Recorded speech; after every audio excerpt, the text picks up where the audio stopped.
panista de Chihuahua, que de alguna manera es responsabilizado por Maru Campos por lo ocurrido el domingo en el penal, en el Cerezo número 3 de Ciudad Juárez. Motín, fuga y asesinatos. Yo le pedí a Javier Corral que nos acompañara para hablar sin censura, pero antes hay que decirlo con todas sus letras. 2 días le tomó a Maru Campos dar la cara luego de que se suscitaran estos hechos en el Cerezo número 3 de Ciudad Juárez, Chihuahua, que provocó la fuga de decenas de reos y el asesinato de casi 20 personas. 2 días, ¿dónde estaba Maru Campos? Porque estos hechos ocurrieron desde las 7 de la mañana, primeras horas del 2023, y fue hasta tarde, el domingo, que apareció por ahí en Twitter. Pero ¿dónde estaba Maru Campos? ¿Dónde estaba el lunes? Apareció hasta ayer, y esto fue lo que dijo, lo que reportó sobre lo ocurrido en el penal de Ciudad Juárez, el Cerezo de Ciudad Juárez, el Cerezo número 3, que llevó al gobierno federal a enviar a 300 elementos de las Fuerzas Armadas para coadyuvar en situaciones de seguridad luego de estas fugas, que ha llevado incluso a las autoridades a reubicar a 191 reos en diferentes penales federales de todo el país. Estos son los dichos de la gobernadora panista de Chihuahua, Maru Campos. El pasado domingo, 1 de enero, Ciudad Juárez fue escenario de una cobarde acción criminal en la que afectaron civiles y 10 elementos de la Fiscalía General del Estado fueron lamentable y cobardemente asesinados. Estos acontecimientos nos han llevado a tomar decisiones contundentes para corregir desde adentro de las instituciones las coyunturas que hicieron posible el violento contingente. He ordenado la destitución inmediata del director del penal y he exigido a las autoridades de la Fiscalía General del Estado un detallado informe de la situación al interior del Cerezo, así como una exhaustiva investigación para dar con los prófugos cuanto antes. Asimismo, de manera inmediata, fue ordenado un intenso despliegue policial compuesto por las 3 fuerzas de los 3 niveles de gobierno. Agradezco a las fuerzas municipales y federales por su permanente colaboración. El helicóptero y los drones tácticos de la Secretaría de Seguridad Pública Estatal hicieron posible la generación de una estrategia de inteligencia para lograr importantes avances en la investigación y en el restablecimiento del orden en las calles. Este patrullaje continuará de manera permanente y será reforzado con la incorporación de 75 nuevos drones tácticos, de manera que sea posible desarticular inmediatamente cualquier manifestación de violencia en las calles de la ciudad. Desde hace más de 48 horas se ha mantenido en sesión permanente el Gabinete de Seguridad de Gobierno del Estado y estaremos informando de manera periódica y constante las acciones tomadas, los avances de la investigación, así como la situación en las calles de Ciudad Juárez. Como resultado del análisis conjunto, hemos culminado con éxito la reubicación de 191 reos de alto riesgo, de manera que ningún criminal tenga manera de accionar en territorio juarense. Quiero hacer un llamado a todos los actores de la vida política, así como la sociedad en general. No politicemos estos terribles acontecimientos. Sí, por supuesto que en el gobierno del Estado asumimos la responsabilidad correspondiente y por eso tomamos acciones contundentes para cambiar de fondo el problema de inseguridad, así como del sistema penitenciario. La violencia, y particularmente la violencia generada en los penales, es un cáncer de años que afecta a todo el país. Y hoy estamos viviendo las consecuencias de la corrupción y la inacción de generaciones y administraciones del pasado reciente. Y como en todo lo demás, el compromiso de este gobierno ha sido y seguirá siendo poner en orden la casa para arrancar el problema de fondo y dar soluciones definitivas a los juarenses. A la ciudadanía no les sirve de nada ver a los políticos echando culpas. Lo que los juarenses necesitan son resultados. Los gobiernos de todos los niveles hemos jurado protegerlos y la paz solo será reconquistada de manera conjunta. Por último, que quede muy claro, Nadie puede dañar la integridad, el patrimonio y la paz de la ciudadanía y salir impune. La capacidad de acción de nuestras corporaciones de seguridad están en un proceso de renovación y la fuerza del Estado es cada vez más apta para frenar cualquier hecho que pueda dañar personas inocentes y será usada también para proteger la paz de los juarenses. Muchas gracias por su atención. Seguiremos informando. Habla de responsabilidad de administraciones pasadas recientes y qué mejor que hablar con quien encabezó la última administración antes de que llegara al poder Maru Campos, el panista Javier Corral, exgobernador de Chihuahua, a quien le agradezco mucho que hable con nosotros sin censura. Javier, buenas tardes, buenas noches, dependiendo en dónde nos estemos saludando. Pues ya tenemos el mismo horario, Vicente. Me da muchísimo gusto saludarte.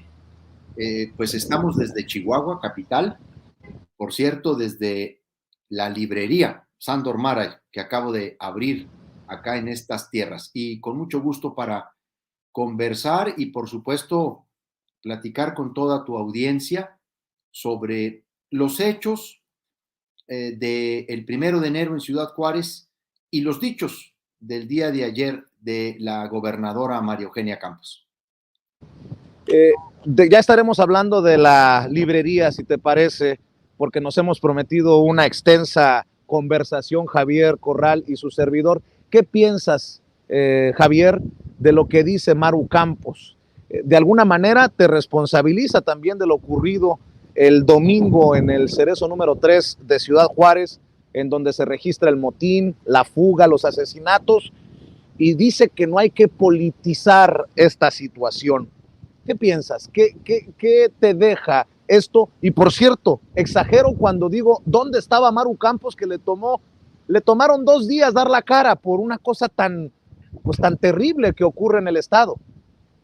Bueno, efectivamente, yo escuché este mensaje en donde pues la gobernadora se contradice a los 5 segundos de que llama a no politizar y por supuesto recurre a la estrategia de estar siempre responsabilizando o hacia atrás o para arriba, porque la actual gobernadora se refugia en términos de su incompetencia y la incapacidad para gobernar el Estado en estar siempre desacreditando nuestra administración o, como lo escuchamos hace un momento, decir que se trata de lo que dejaron las administraciones anteriores recientes. O echa la culpa para atrás o echa la culpa a la federación. Incluso una estrategia de comunicación acá siempre ha estado enfocada a responsabilizar al gobierno federal de el clima de violencia y de inseguridad.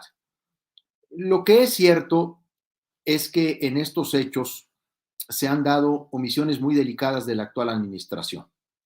Nosotros hicimos un trabajo de saneamiento y de control en los penales de Chihuahua. Fuimos avanzando en esos objetivos y en un penal, por cierto, donde pues hay perfiles delincuenciales del nivel de violencia que ha tenido la ciudad desde hace más ya de una década y en donde se ha enquistado una disputa permanente entre los grupos del crimen organizado para tener preponderancia en la plaza.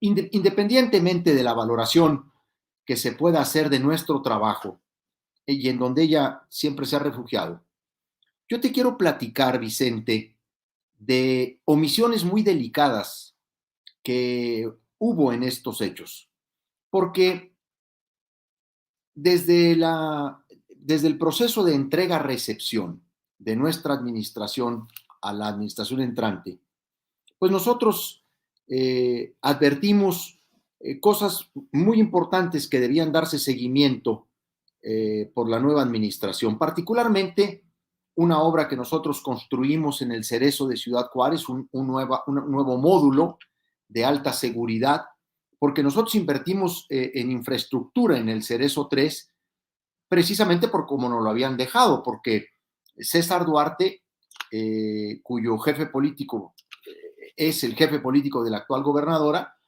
hizo un proceso de simulación con los temas de la certificación de los penales. Bueno, se hablaba de los penales ejemplares de Chihuahua certificados por el ACA, incluso el Cerezo 3, con una gran sobrepoblación que incluso pues ha ido creciendo conforme nuestra administración y desde la administración de Duarte, pero se habló de penales certificados. Era pura simulación con un gran control de medios que entonces había, como ahora ha vuelto a suceder con la actual gobernadora María Eugenia Campos, otra vez regresó el tonel de dinero para controlar a una gran mayoría de los medios de comunicación en el Estado e ir construyendo toda esta falsa percepción. Sin embargo, la realidad pues, es la realidad y al final del día salió o explotó un conjunto de omisiones. Cuando nosotros llegamos, vimos que le faltaba incluso hasta tecnología moderna en telecomunicaciones, en videovigilancia. Entonces fuimos invirtiendo. Construimos un módulo de alta seguridad al final de nuestro gobierno para precisamente poner ahí en 46 nuevas celdas de un edificio inteligente, un edificio automatizado, con vigilancia en cada una de las celdas, pues a los reos más peligrosos, a las cabecillas de los grupos delincuenciales que están ahí, y que incluso para ellos también representa un peligro estar a veces entremezclándose con otros internos, porque ahí es donde surgen las riñas y terminan afectándose unos con otros. Fue una inversión muy importante de cerca de 40 millones de pesos. Advertimos a la nueva administración que ahí tenían un gran activo en esa nueva infraestructura, un edificio de 4 pisos con 46 celdas, con vigilancia cada una de ellas, con controles electrónicos en las puertas de las celdas, de las esclusas, con personal capacitado que se había dejado precisamente para colocar a los privados de libertad de mayor peligrosidad. Bueno, pues no solamente no los trasladaron a esa área, aunque ella se adjudicó en su primer informe de gobierno, hay que checarlo ahí en la página del gobierno del estado, ella se adjudica la construcción de una obra que nosotros hicimos en el Cerezo de Ciudad Juárez, ¿no? Aunque se la adjudica y la presume, nunca la utilizaron y jamás cambiaron a los reos de alta peligrosidad a ese módulo de alta seguridad. Incluso al personal que estaba ahí capacitado, certificado, no es cualquier manejo operacional una unidad así, los corrieron a los pocos meses y el área quedó prácticamente inutilizada, una inversión muy importante precisamente para separar a quienes estaban generando la violencia en la ciudad desde el penal. Nosotros hicimos ese edificio porque después de un gran operativo que hicimos en noviembre del 2019, concluimos que ahí estaba gran parte de la operación de la violencia en la ciudad. Y yo procuré pedirle tanto al fiscal general del Estado como al secretario de Seguridad nuestros que compartieran la importancia estratégica de esa unidad. Pues la nueva administración no solamente no los reubicó ahí, les abrió celdas VIP, o sea, les generaron condiciones de privilegio de nueva cuenta, como cuando Duarte tenía a los capos con una serie de privilegios, los mismos que hoy... A ver, Javier, perdón por interrumpirte. Tú estás diciendo que cuando tú eras gobernador no había celdas VIP como las que se encontraron al interior del Cerezo número 3 con todas las comodidades. Tú te deslindas porque parecería que pues ilógico que el exgobernador no estuviera enterado de las celdas VIP, pero tú dices, estas se permitieron ya con el nuevo gobierno, es lo que me estás diciendo. Sí, nosotros hicimos, Vicente, varios operativos al interior del Cerezo, con el propósito precisamente de generar una depuración en materia de armas, de drogas, de dinero, y también para desmantelar áreas de privilegio o para detectar este tipo de cosas. En algunos operativos, pues las fuentes que filtraban información adelantaban la llegada y teníamos poco éxito en recuperar armas o dinero. Esa es una realidad.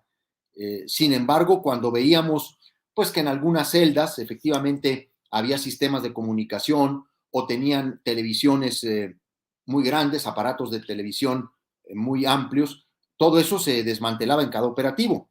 Nunca habíamos visto un nivel de celdas como las que ahora pudimos ver todos, porque pues esas son imágenes que no se pudieron evitar y que no se pudieron ocultar en términos de la información, porque entró el Ejército y entró la Guardia Nacional. Y ahí fue donde nos dimos cuenta que hasta una caja fuerte había en una de esas celdas con cerca de 2 millones de pesos. Entonces, fruto precisamente de los distintos operativos que hicimos, fue que nos dimos a la tarea de construir ese módulo de máxima seguridad. Insisto, no solo no lo utilizaron y les devolvieron espacios de privilegio a los principales cabecillas. Y ahí es donde está una explicación que hay que dar, porque ahora resulta que todo está en el director del penal, en el director del Cerezo, y que la fulminante destitución aparece como la medida resarcitoria. Pues yo creo que esto es una burla y este es un intento de engaño a la sociedad chihuahuense. Digo, pues esto es para investigar al propio fiscal general del Estado, Roberto Fierro Duarte, al propio director de penitenciarías o de centros de redactación social del Estado, licenciado Luis Alfonso Harris, porque pues no solamente debería estar destituido este director, debería estar detenido por todo lo que ahí se encontró en el operativo, todo lo que ahí se logró asegurar, armas de alto poder, armas largas, que por supuesto pues no llegaron volando, entraron por la puerta principal del Cerezo. Pero hay otra omisión que ahí es donde yo llamo la atención y que me parece muy relevante comentarla contigo, Vicente. Después del operativo que nosotros hicimos el 2019, vino una reacción muy virulenta de este grupo de los mexicles, que estaba todavía encabezado por el Lalo, no por el Neto. Cuando nosotros logramos el traslado del Lalo a Tapachula, Chiapas, con la colaboración del gobierno de la República, pues el que quedó al frente del grupo fue el Neto. Sin embargo, después de este operativo, iniciamos una serie de gestiones para trasladar a reos de alta peligrosidad a centros penitenciarios de mayor seguridad. Uno de ellos fue el propio Lalo, insisto. Y esto fue incluso después, días después de que mi escolta de seguridad fue agredida por elementos de este grupo al salir de mi casa, del fraccionamiento, una agresión que hasta donde pudimos saber por las investigaciones estaba dirigida contra mí, contra el director, mi jefe de seguridad, el capitán Escamilla, pero que por un cambio de ruta que hicimos de salida del fraccionamiento, pues a nosotros no nos tocó, sino al cambio de turno de la guardia. Y ellos fueron enfrentados a balazos, ellos resistieron. Afortunadamente, estos dos guardias de mi equipo de seguridad están vivos, aunque uno de ellos recibió 10 impactos de bala. En las investigaciones de la detención que se realizó a 3 de los que participaron en este atentado, supimos que se había planeado desde el Cerezo y que venía por órdenes del Lalo y del Neto. Y fue donde nosotros nos comunicamos con el gobierno federal, integramos una solicitud de traslado y del hecho que sucedió el 23 de febrero del 2020, el Lalo fue trasladado a Tapachula, Chiapas, el 27 de febrero del 2020. Y allí empezó un proceso de solicitudes de traslado de internos del Cerezo 3 a distintos penales. La pandemia interrumpió el proceso por un buen rato, no obstante nosotros tuvimos un control de ese penal incluso fuimos de los centros penitenciarios en el país que menos muertes tuvo por COVID, y retomamos todo el tema de los traslados en junio del 2021. Y logramos concretar con el gobierno federal un gran acuerdo de traslado de reos federales. Por ejemplo, no es cualquier cosa, no es una llamada telefónica al secretario de Gobernación, es un procedimiento en donde hay que integrar expedientes, carpetas, muchas de ellas tienen recursos jurídicos por la vía del amparo, etcétera, y luego determinar efectivamente la peligrosidad de cada uno de estos personas privadas de libertad. Así logramos convenir con el gobierno federal un procedimiento de solicitud de traslado que concretamos en términos del acuerdo y de los expedientes que entregamos el 21 de junio del 2021. Un proceso que había que correr con el gobierno federal, pero que ya no fue continuado por el nuevo gobierno del estado de Chihuahua.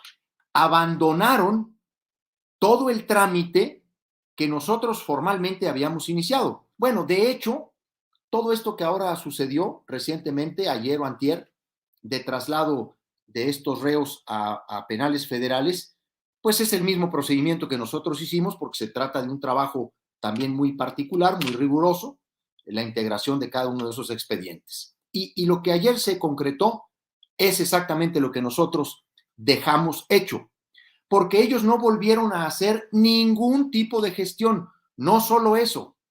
Y aquí es donde hay que llamar la atención y pedir una explicación a la gobernadora y, por supuesto, al propio fiscal general del estado.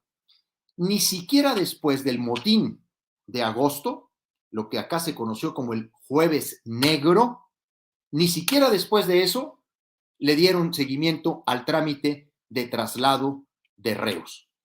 No le dieron seguimiento y tuvo que pasar lo que pasó el 1 de enero para que finalmente se concretara ese trámite que nosotros habíamos iniciado. Javier. Estas son omisiones muy delicadas, Vicente. Sí. Definitivamente, pero también hay que hablar de tus señalamientos puntuales. Permíteme regresar a esto de las celdas VIP, porque el día de hoy escribiste un par de tweets que son brutales, y bueno, obviamente Maru Campos dirá que lo estás politizando, pero dice: si ha sorprendido el nivel de lujo en las celdas del Cerezo en Ciudad Juárez, como señala, entre otros, Jesús Esquivel, corresponsal de Proceso en Washington, no debe sorprendernos lo que en Chihuahua todo el mundo sabe.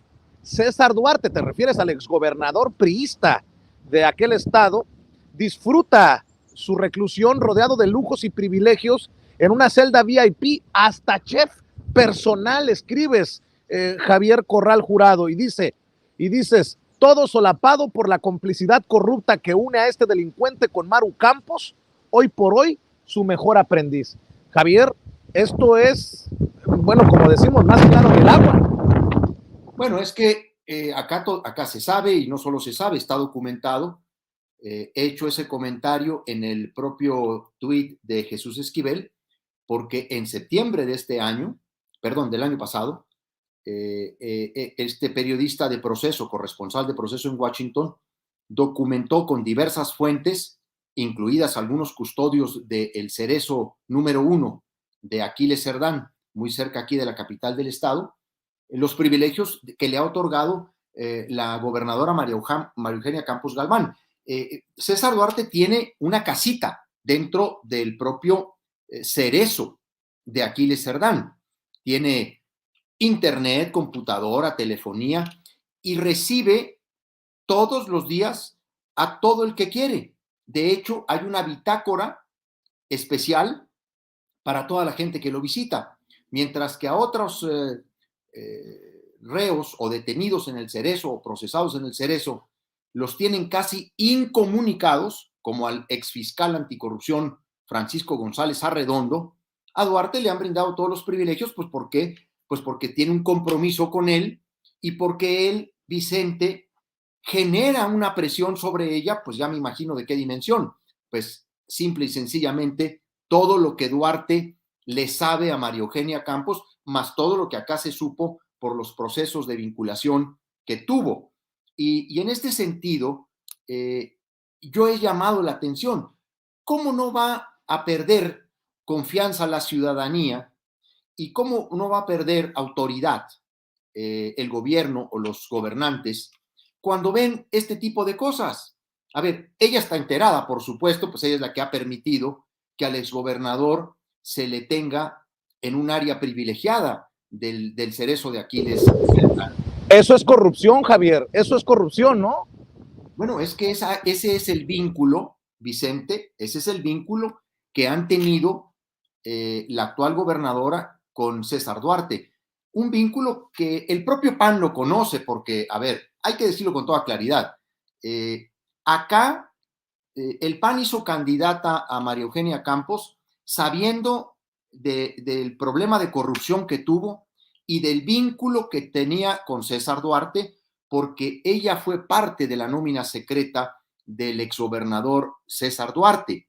A ella incluso se le acusó penalmente por el delito de cohecho al ser parte de la nómina secreta de Duarte. Recibía de manera subrepticia, incluso en sobres cerrados, en el estacionamiento de la Secretaría de Hacienda y Crédito Público, diversas cantidades de dinero mensuales que en el conjunto de casi 3 años sumaron 10 millones de pesos. Todo eso quedó acreditado ante el Ministerio Público. El PAN lo supo, el PAN sabía de estos vínculos y así determinó hacerla candidata porque, Vicente, en este momento ya se perdió en el propio PAN ese referente histórico que nos hacía no solamente distintos, sino distinguibles, el de la lucha contra la corrupción y el de buscar siempre personas honestas.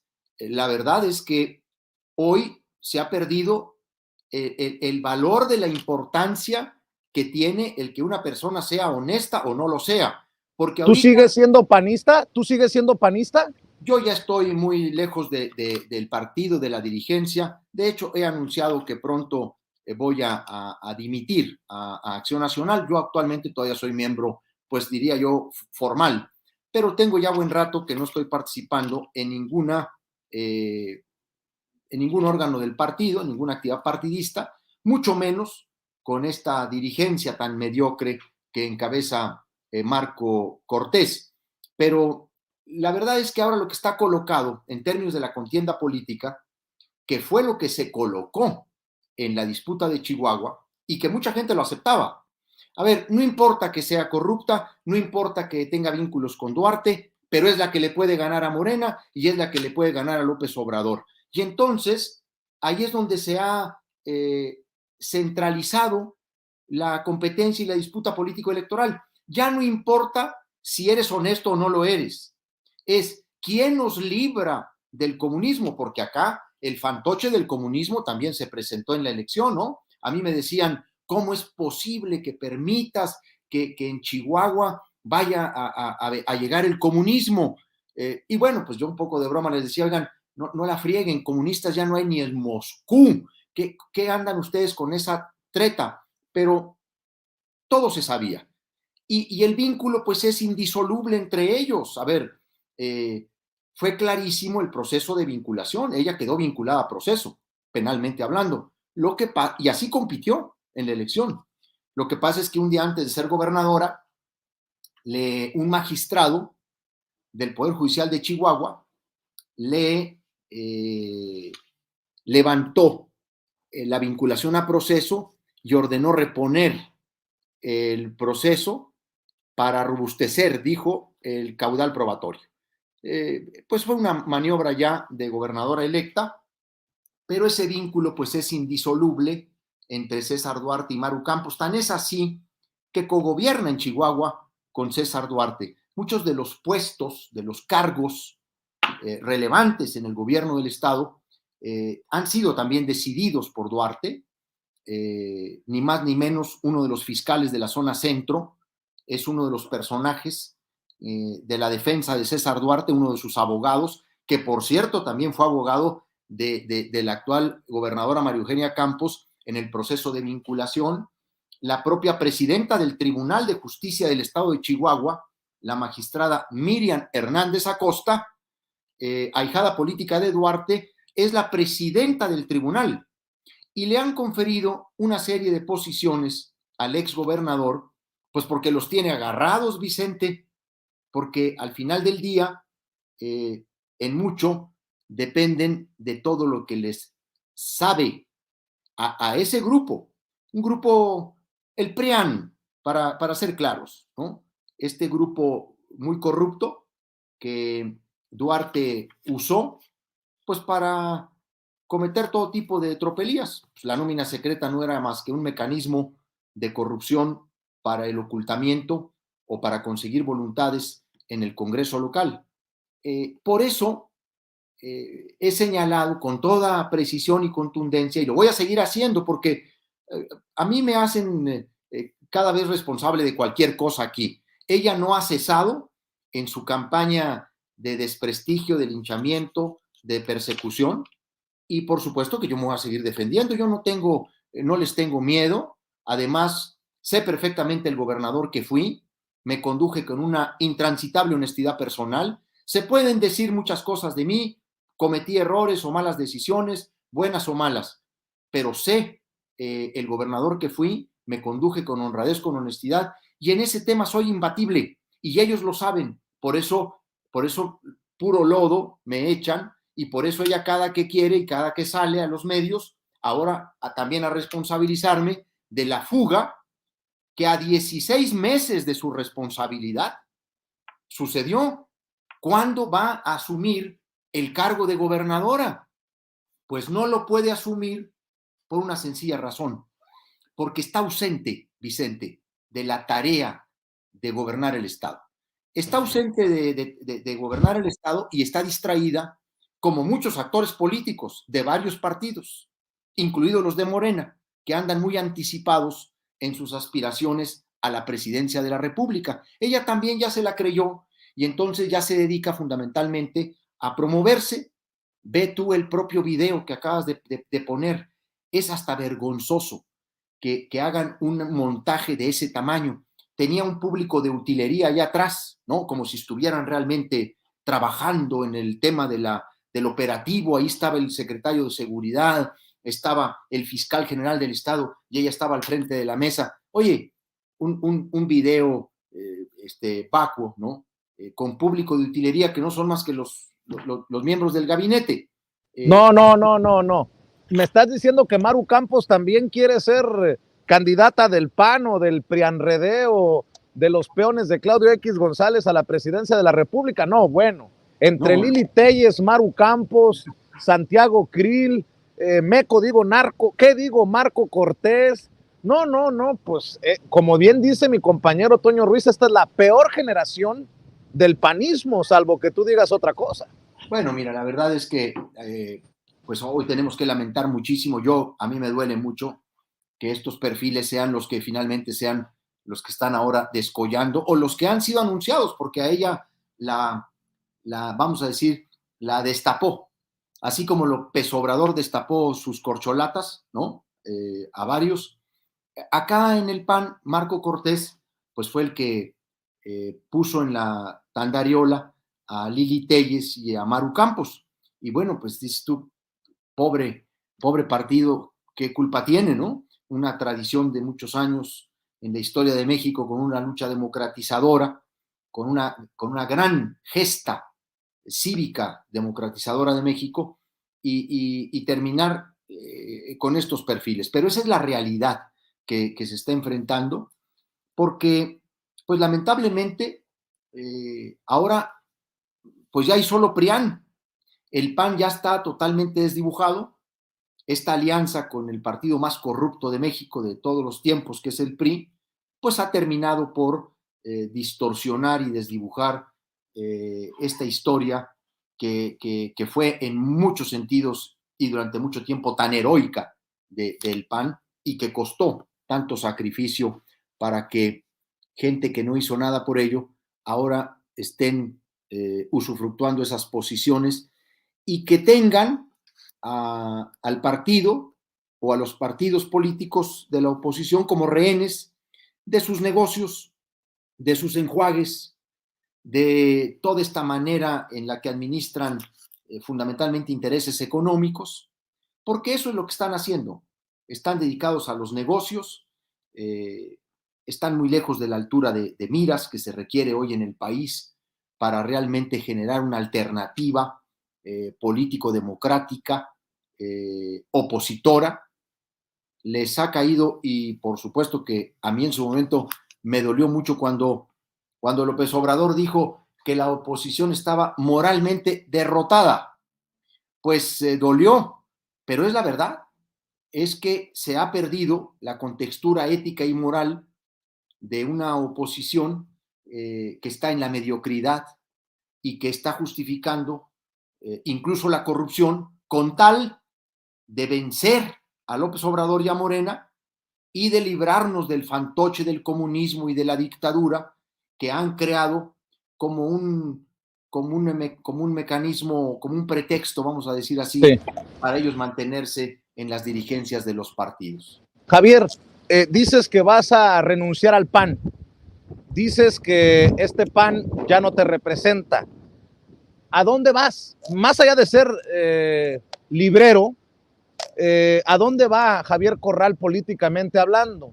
¿Te consideras cercano, por ejemplo, al presidente Andrés Manuel López Obrador? Y te lo pregunto porque el propio presidente ha salido a exhibir en la mañanera la persecución que tú denuncias por parte de estos actores políticos, muy del duartismo, muy de la operación Zafiro, entendió el que entendió. Y esto fue lo que dijo hace unos días el presidente Andrés Manuel López Obrador en la mañanera. Permíteme proyectarlo para la audiencia de Sin Censura y me respondes después. Con mucho gusto. Están ahora queriendo perseguir a Corral porque fue el que inició la investigación en contra de Duarte.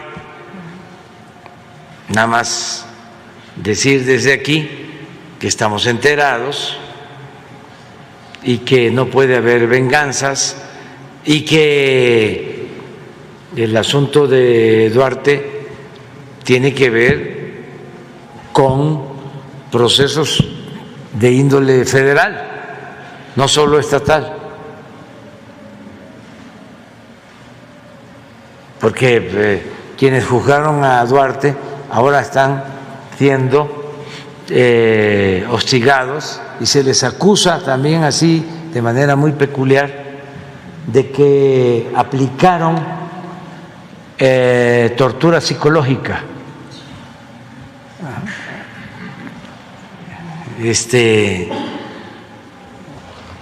Son nuevos conceptos esto que le aplicaron al presidente del Perú, incapacidad moral.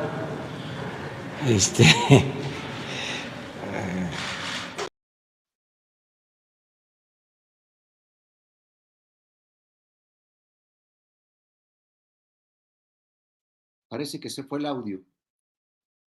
A ver si ahí me escuchas, Javier. Ahora sí, Vicente, sí te escucho. Esas son las palabras del presidente Andrés Manuel López Obrador en solidaridad por lo que considera una persecución en tu contra. Ahora que te vas del PAN, ahora que criticas tanto a ese PAN del que todavía formas parte, pero que asegura que López Obrador es un pasante o aprendiz de dictador, lo he escuchado muchas veces de panistas, ¿hay posibilidades de que Javier Corral pida oportunidad de entrar a la 4T, de terminar de este lado de la transformación? Bueno, yo te quiero decir en primer lugar, y aprovecho este espacio para hacerlo, yo he reconocido y agradecido esta expresión del presidente López Obrador de claro apoyo político y respaldo político a mi persona, pero también de clara denuncia, de una clara, transparente denuncia sobre lo que está pasando en Chihuahua, que es una venganza política de María Eugenia Campos en contra del exfiscal anticorrupción Francisco González Arredondo. quien coordinó la Operación Justicia para Chihuahua y quien coordinó no solamente las investigaciones que efectivamente permitieron llevar a Duarte a la cárcel, sino las investigaciones que también la tocaron a ella. La gobernadora que hace un momento escucharon leyendo bien en el teleprompter, llamando a no politizar los asuntos de la justicia, pues ni más ni menos lo que ha hecho es concretar una venganza política en contra del exfiscal que la imputó, que logró que se vinculara a proceso y ahora lo tiene en prisión, acusado de tortura psicológica en contra de testigos con identidad reservada que declararon en los juicios contra Duarte y que ahora se dicen víctimas de tortura psicológica, y con lo que se busca desmontar las investigaciones no solo contra el exgobernador César Duarte, también buscan lavarle la cara a ella, limpiarle la cara a ella, porque siempre ha traído su tema de la nómina secreta. Entonces, de entrada, a eso se refería el presidente, al caso del encarcelamiento del exfiscal Francisco González Arredondo, que por cierto fue atraído por la Fiscalía General de la República, pero acá hay una resistencia a entregar la carpeta de investigación, incluso se ha ido ya a una instancia judicial para dirimir el conflicto entre la Fiscalía General del Estado y la Fiscalía General de la República, para encuadrar lo que el presidente decía. Y por supuesto, debo decirte que estoy muy reconocido y muy agradecido con el presidente. No solo por esta manifestación, Vicente, no es la primera vez que el presidente López Obrador brinda una expresión pública de esta magnitud o de esta naturaleza. Lo hizo precisamente hace más de un año, también en un diciembre acá en Chihuahua, y delante de ella, cuando al inicio de una mañanera se arrancó ella contra mí con todo y empezó a decir del Estado que había dejado en ruinas y que la deuda, etcétera, etcétera, ¿no? Y él, pues, dijo que con todo respeto tenía otros datos sobre mí y me brindó una expresión de reconocimiento que yo también agradecí y agradezco al presidente López Obrador. ¿Por qué? Particularmente lo debo de decir así y ahora, porque teniendo nosotros algunas discrepancias y diferencias, él ha sido muy respetuoso conmigo en mis puntos de vista, muy respetuoso en mis posturas, incluso después de que tuvimos un enfrentamiento muy fuerte por el tema del agua en Chihuahua. Fue un momento de mucha tensión en la relación.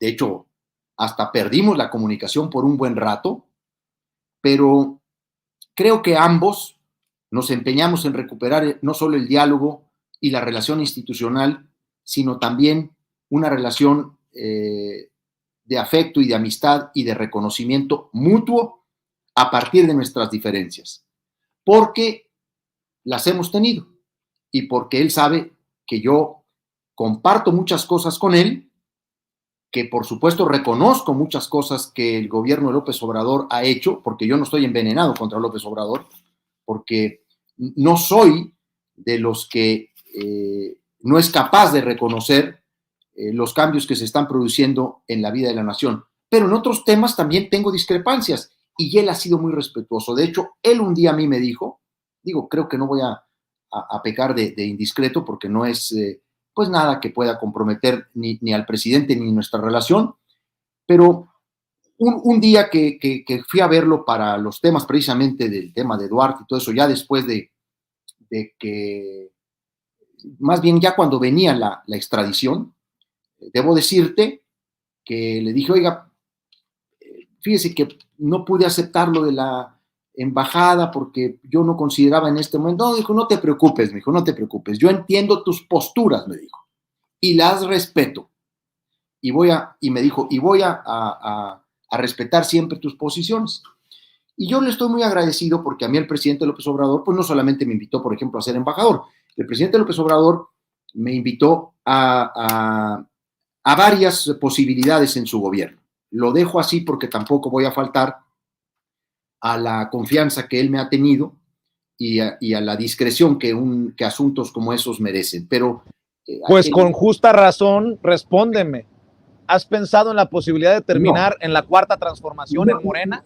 A ver, no, pues en Morena menos, Vicente, porque una cosa es el López Obradorismo como un movimiento social comprometido con causas en torno de la desigualdad, en contra de la corrupción, y otra cosa es Morena, pues es que a veces Morena es otro mazacote que se ha nutrido, por ejemplo, en varios estados, aquí mismo, tienen a duartistas metidos en Morena, porque se les han metido por todos lados.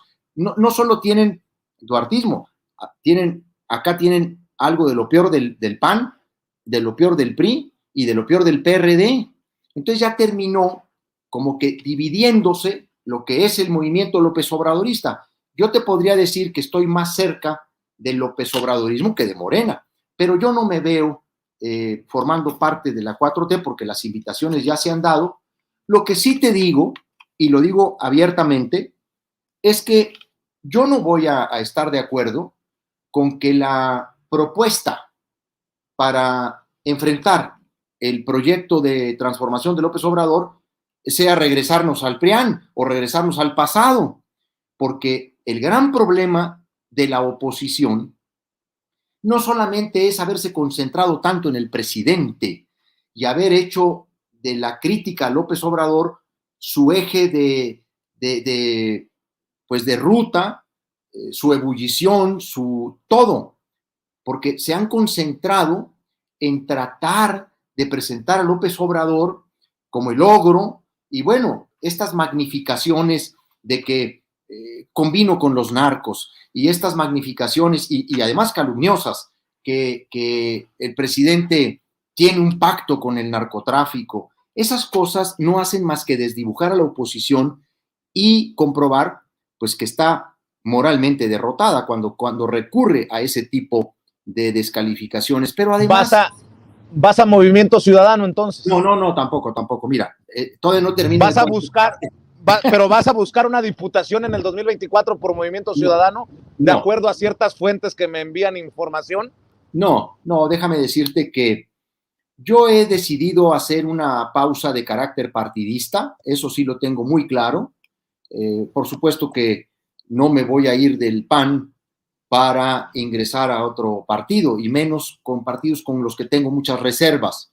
Yo sí creo, y lo digo como lo he manifestado yo públicamente, yo considero que el país necesita una nueva alternativa política partidista, dijera, de izquierda democrática. En eso sí creo, porque yo también he tenido una evolución en mi pensamiento. Ahorita te hablo sobre el tema de la renuncia del PAN. He tenido una evolución en mi pensamiento desde hace ya un buen tramo. Me gustaría que esa nueva alternativa de izquierda democrática fuera también humanista. Y por ahora no hay posibilidades de formar una nueva organización política partidista, pero después del 24 la habrá. Y si hay realmente un movimiento que tenga esas características, quizá yo me pueda sumar a él. Lo que por ahora he decidido es tomar distancia de la política partidista. No tengo ningún cargo público, no he aceptado ninguna responsabilidad pública. Estoy emprendiendo un nuevo negocio, un negocio que además me emociona, me entusiasma.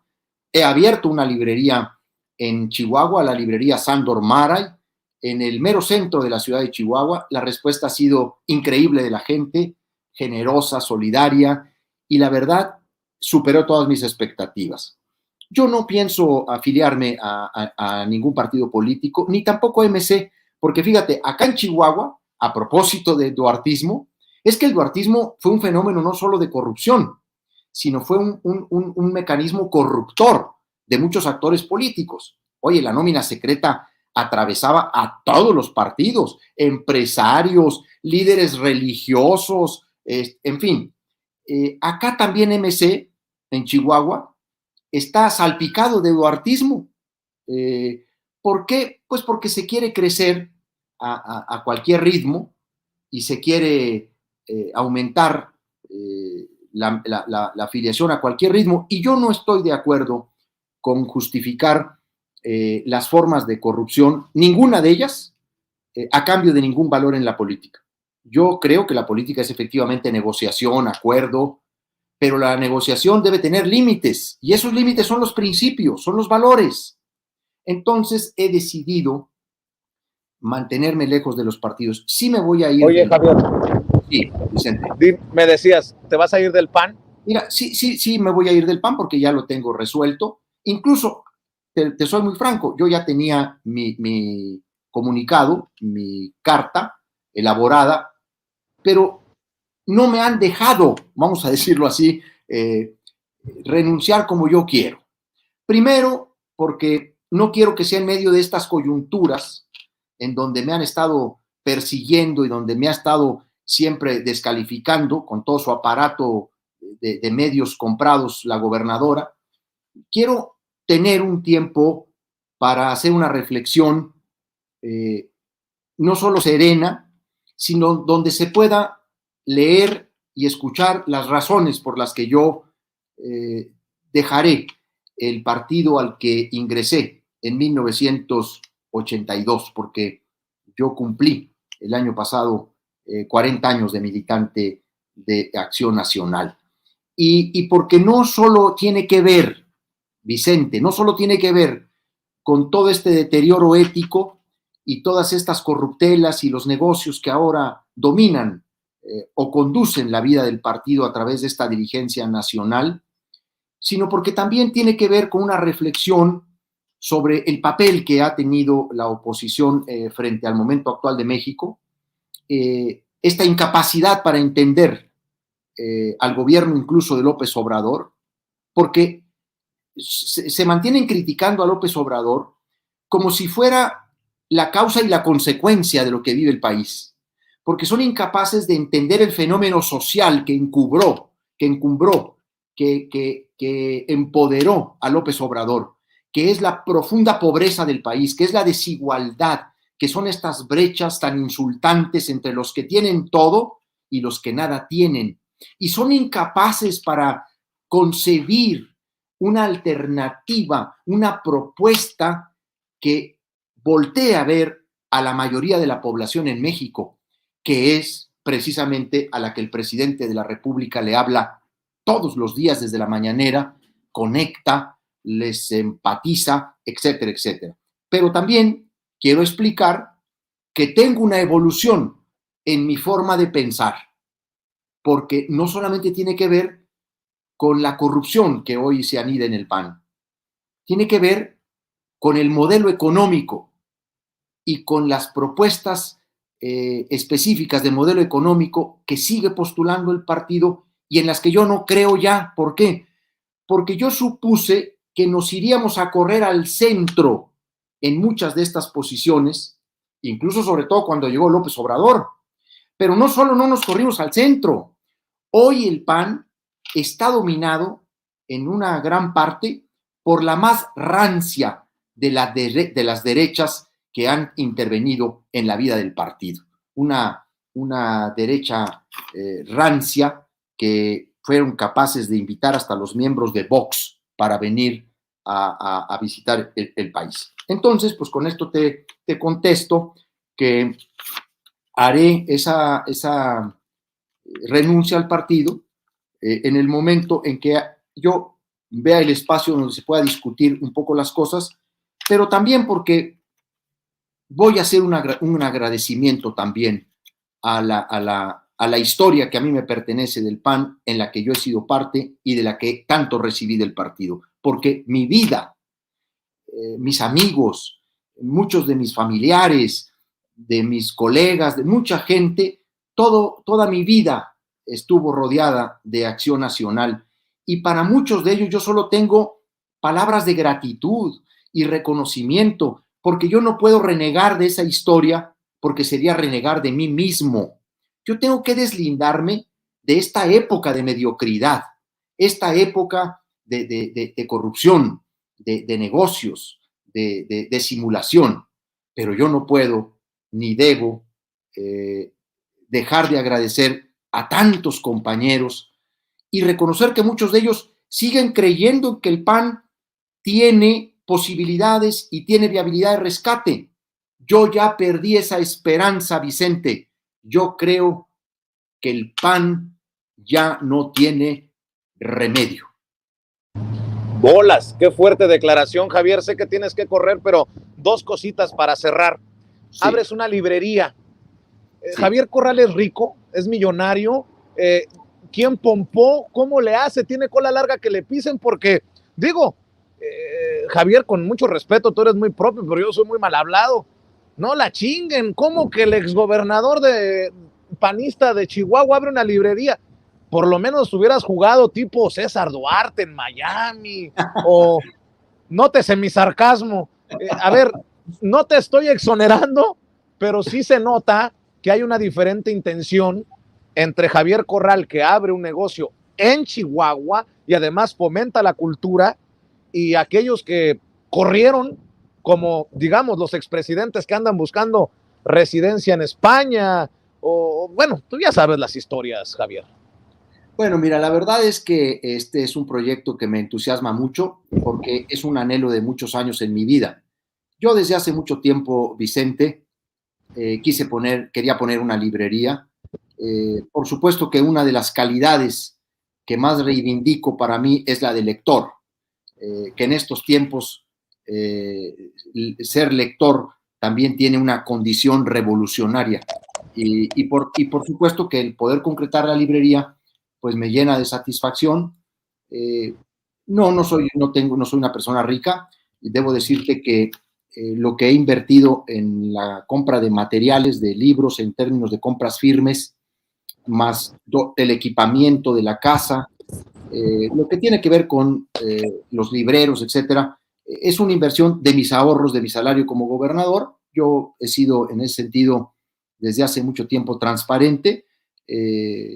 Debo decirte que soy de los pocos gobernadores, yo creo, que no salió con rancho ni con empresas, ni que ya quisieran María Eugenia Campos y todo su grupo político encontrarme un bien mal habido o un recurso desviado a mi persona para mi enriquecimiento personal. Me han buscado hasta por debajo de las piedras, me han buscado con juicios políticos, me tienen abiertas carpetas administrativas, el fiscal Fierro todos los días me amenaza con procesos penales. A ver, tengo mi conciencia tranquila, sé el gobernador que fui, y por supuesto mi patrimonio es público, yo siempre tengo mi declaración de bienes abierta, pero la librería, pues el conjunto de sus materiales está a consignación. En otras negociaciones que hice, me aceptan devoluciones al 100%, son distintas las condiciones de las editoriales. Lo que sí es cierto es que es una librería muy bonita, quedó muy bien diseñada por arquitectos de Chihuahua, del estado de Chihuahua, que por supuesto les vamos a dar su reconocimiento el día de la inauguración. La voy a inaugurar el 19 de enero con la presentación del libro de Enrique Serna, Lealtad al Fantasma, que es un gran autor, es un gran escritor, el autor del Vendedor de Silencio, y bueno, tiene un conjunto de obras, de novelas. Enrique Serna me va a hacer ese favor de estar aquí. Va a estar Marcelo Uribe, el presidente el directivo de Editorial Era, que además es un gran poeta, es un gran traductor, editor. Raúl Padilla, el presidente de la Feria Internacional del Libro de Guadalajara. Estará Daniel Jiménez Cacho, que es un actor muy destacado de México. Uy, nada más no vayas a hacer un evento contra Andrés Manuel López Obrador, porque ya me estás moviendo estas fichas y digo, cabrón. Bueno, pues es que ustedes son muy cuadraditos, muy orgánicos, ¿no? No hay que ser tan orgánicos, hay que tener mente abierta a todas las corrientes de pensamiento. No te cabres, Javier Corral. Oye, la librería, mi estimado Vicente, es un espacio abierto al tiempo, al mundo, a las ideas, a las corrientes de pensamiento, a las ideologías. Aquí tenemos libros de Andrés Manuel López Obrador. Por cierto, debo decirles que pedimos varios ejemplares de A Mitad del Camino, y en diciembre vinieron varias personas y compraron las ediciones del presidente para regalo de Navidad. Dije, oiga, perfecto, pedimos y resurtimos. Y tenemos otros del presidente, tenemos La política en el trópico, el neoporfirismo, que es el salinismo, ¿no? El neoporfirismo, y tenemos incluso textos de la doctora Beatriz Gutiérrez Müller, que son textos extraordinarios, 2 revolucionarios a la sombra de Madero, el texto de un viejo siglo nuevo, que también es un texto espléndido que lo tenemos aquí. Tenemos un convenio con el Fondo de Cultura Económica extraordinario, más allá de lo que políticamente se pueda decir o discrepar de Paco Ignacio Taibo, yo no puedo más que reconocer la genialidad de una colección como Vientos del Pueblo, que le acerca la literatura, el conocimiento a la gente a precios totalmente accesibles. A ver, son bueno, nada más falta que tengas el Rey del Cash, digo, espero que... Nosotros somos, bueno, creo que el Rey del Cash no lo tenemos, pero tenemos otros. Bueno, ya era. Esas son buenas noticias, oye, Javier Corral. Que abordan temas de la 4T a favor y en contra. De hecho, tenemos en un gran exhibidor 2 textos que son evaluación, crítica y autocrítica, y también defensa, en términos de uno de ellos, de la administración del presidente. Hay 2 textos que incluso los tenemos confrontados, ahora sí que en términos de exhibición, que es la 4T, claves para entender el rompecabezas, un texto coordinado por Hernán Gómez Bruera y Blanca Heredia, que reunió un conjunto de intelectuales que hicieron críticas y defensas muy interesantes sobre el gobierno del presidente López Obrador. Y hay otro texto coordinado por José Woldenberg y Ricardo Becerra que se llama Balance Temprano, donde también conjuntaron a intelectuales de la izquierda democrática muy interesantes que hicieron una evaluación crítica del gobierno del presidente López Obrador. Son 2 textos que conviven y que aquí se promueven para generar pues un mejor debate, porque abrir una librería en Chihuahua tiene que ver con una inquietud, no solo un anhelo personal de mucho tiempo, tiene que ver también con una inquietud y una contribución. Buscar elevar el nivel de la discusión, del debate, de la reflexión. La lectura, el libro, nos alivia de pesares, no solamente del desasosiego, de la decepción, de la frustración, también de la violencia, de la desigualdad. Y en ese sentido, este es un espacio de encuentro, es un territorio de esperanza, es un espacio de luz, porque los libros son luz para el ejercicio de la libertad. Y por eso la abrí. ¿Dónde está? Está en Avenida Independencia y Nicolás. Oye, muchas gracias por el comercialote que me estás haciendo, te lo agradezco. Debo decir que, pues ya aprovecha, mete gol ya de todo. De una vez. Está, la librería la puse, Vicente, en la esquina de la calle Independencia 2001 con Nicolás Bravo. Es donde yo tuve varias de mis casas de campaña. Esta casa la habitó Guillermo Prieto Luján, uno de los grandes panistas de Chihuahua, uno de los tribunos más importantes del partido y de los demócratas de este estado, una figura señera en la historia de Chihuahua. Aquí vivió Guillermo Prieto Luján y yo esta casa la compré hace poco más de 10 años. Desde entonces, con ese objetivo, quiero decirte, el objetivo de poner, entonces se hablaba de café internet y yo dije café internet libros, pero ahora que salí de la gubernatura y después de que aquí tuve mi cuartel de campaña para diputado federal, para senador de la República, incluso el cuartel de campaña de la rebelión de las bases, cuando quise ser presidente nacional del partido, competí con Anaya para la presidencia del PAN. Y aquí también tuve mi cuartel de campaña para la gubernatura. Ya gobernador, la renté y ahora que terminé mi gestión, la recuperé, la adecuamos, la hemos remodelado y pues quedó muy linda.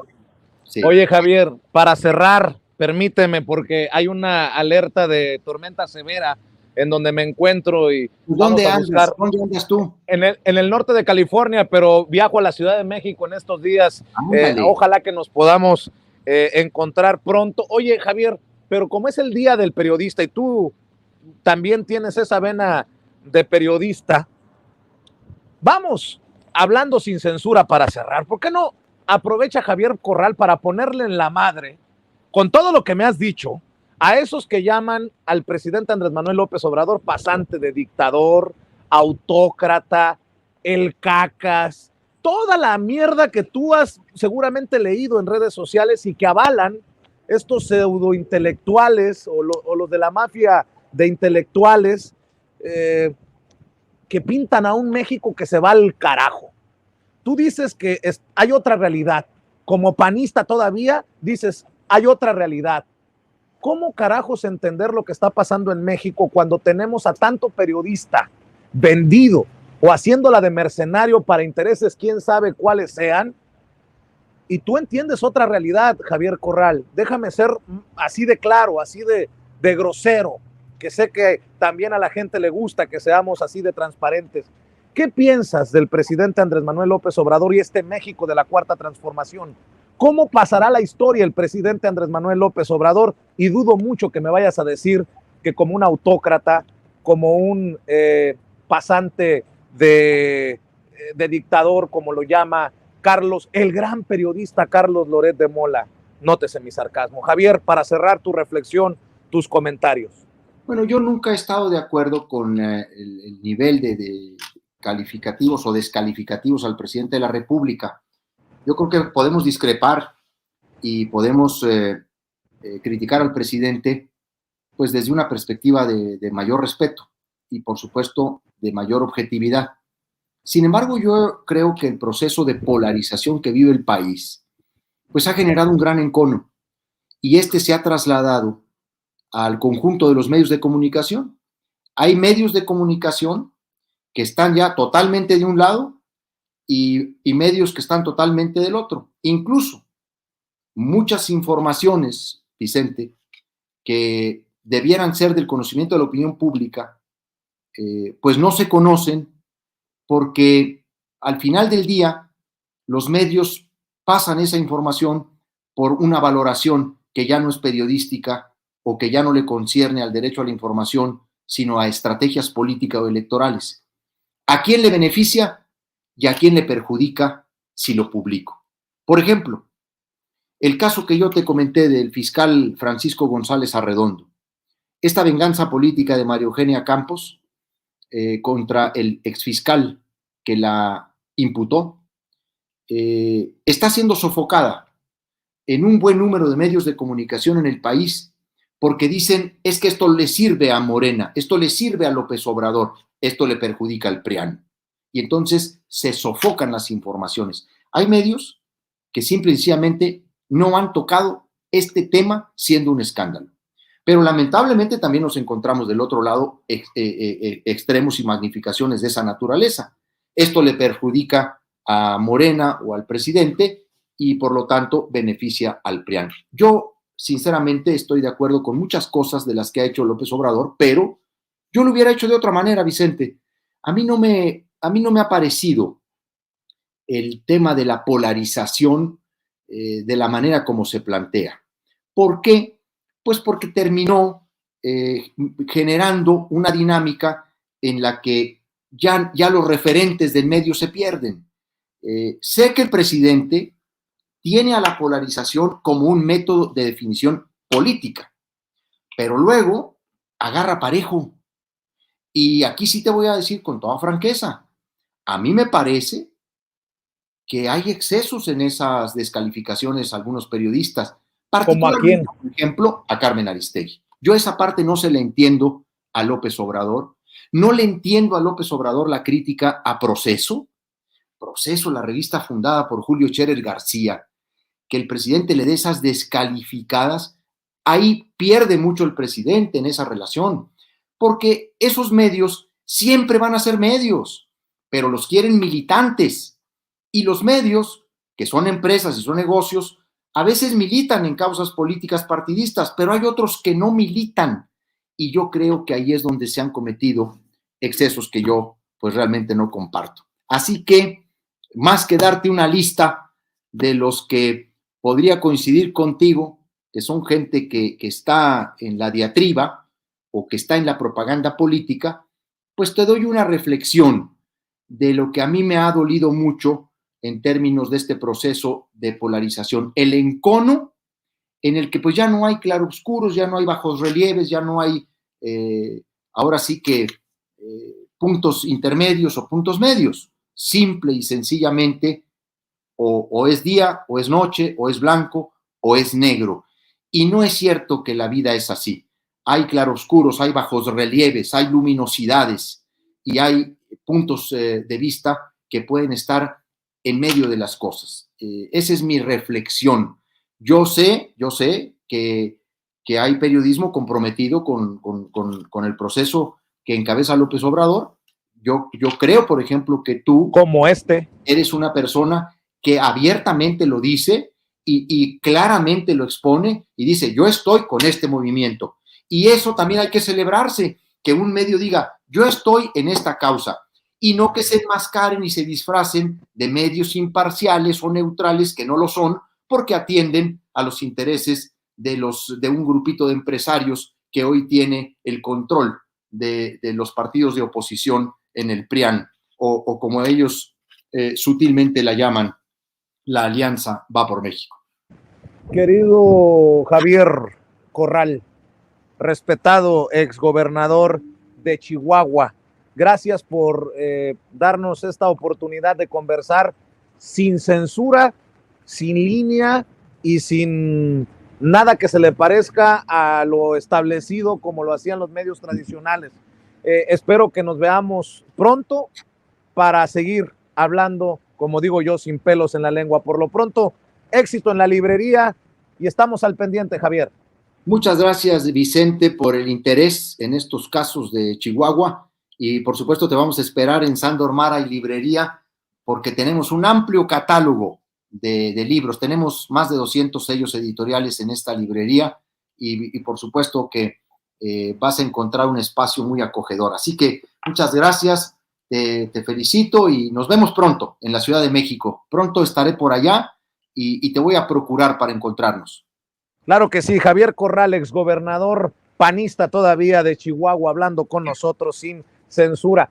No lo tomen todo tan literal, me están reclamando la forma en que he despedido a Javier Corral. Bueno, debo de decir que agradezco la apertura para hablar con un medio que ya sabe que para qué lado corre, ¿no? A eso me refiero.